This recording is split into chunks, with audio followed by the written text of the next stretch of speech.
ஆண்டவரும் இரட்சகருமாகிய இயேசு கிறிஸ்துவின் ஒப்பற்ற நாமத்தில் அன்பின் வாழ்த்துக்கள். இன்றைய தேவனுடைய வார்த்தைக்கு உங்களை அன்போடு வாழ்த்தி வரவேற்கிறேன். 1 பேதுரு 1வது அதிகாரம் 7வது வசனம் சொல்லுகிறது, அழிந்து போகிற பொன் அக்கினியினாலே சோதிக்கப்படும்,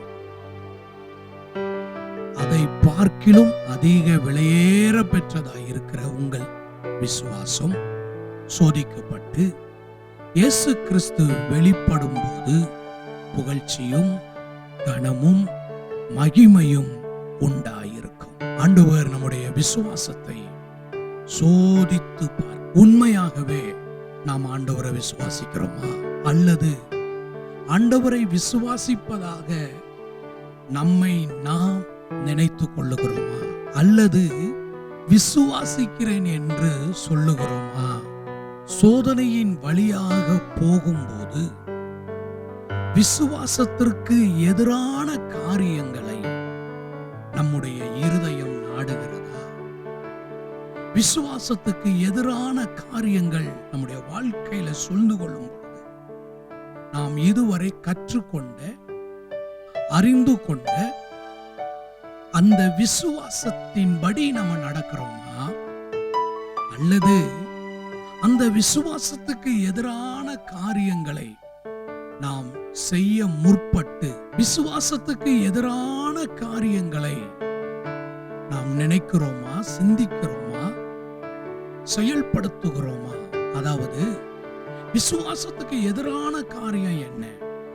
நம்முடைய விசுவாசம் சோதிக்கப்படும் போது விசுவாசத்துக்கு எதிரான காரியம் என்ன?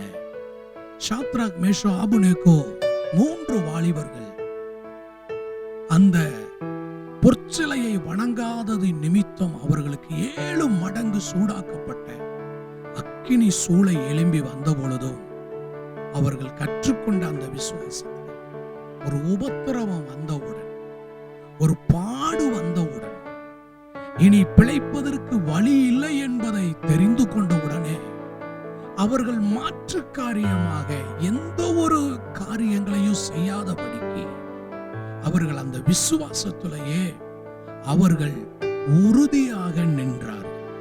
ஆண்டவருக்குள்ள அவர்கள் நிலைத்திருந்தார்கள். வசனத்தை கேட்டவுடன்,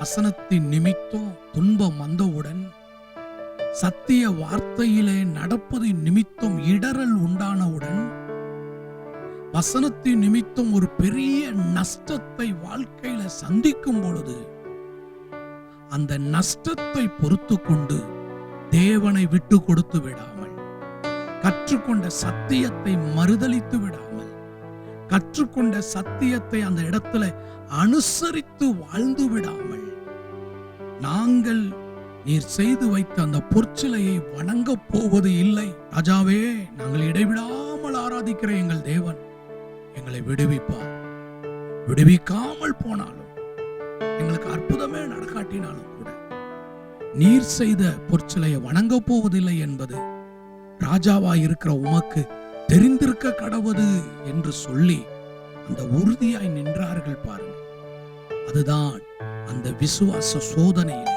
தனக்கு ஒரு பாதகமே ஏற்படும் பொழுது, தன்னுடைய ஜீவனத்துக்கு உத்தரவாதமற்ற நிலை உண்டாகும் பொழுதும் அந்த அறிந்து கொண்ட சத்தியத்துல உறுதியாய் நிற்பது தான் அந்த விசுவாசம் சோதிக்கப்படுகிறதிலே நிலைத்திருப்பது. இன்று நம்முடைய விசுவாசம் எப்படிப்பட்டது?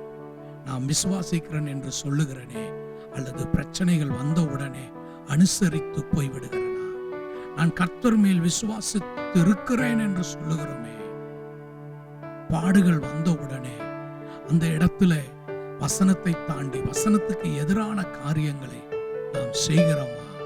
யோசித்து பார்த்து நம்முடைய விசுவாச வாழ்க்கையை தேவன் பக்கமாய் திருப்பி நம்முடைய விசுவாசத்தை ஊன்ற கட்டும் பொழுது நாம் கிரகிக்க கூடாத பெரிய காரியங்களை ஆண்டவர் நம்முடைய வாழ்க்கையில செய்வார்.